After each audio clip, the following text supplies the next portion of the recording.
Thanks so much. The St. Louis Board of Aldermen now set to meet this morning, and data centers could once again dominate the debate. But as that legislation stalls, there's another piece of legislation working its way through city government aimed at bringing people downtown. 5 on your side's Holden Kerwicki joins us live at City Hall with everything you need to know ahead of this board meeting. Good morning, Holden.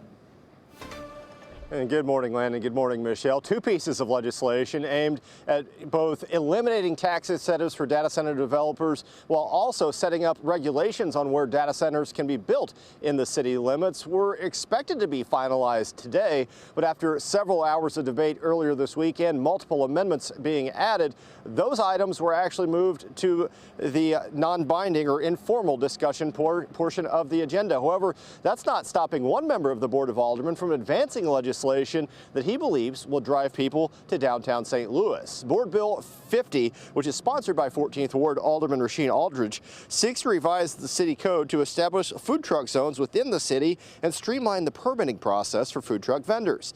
If the legislation passes, it would create commercial vending markets in 5 areas of the city: downtown, downtown west, City Park, Grand Center, and Cherokee Street.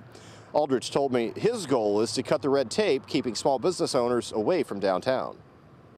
The goal is to make it easier for food trucks to operate so that they don't go to St. Charles, so they don't go to St. Louis County, and to be able to hopefully generate enough revenue to hopefully fill in a lot of these empty spaces, these brick and mortars that don't have restaurant space.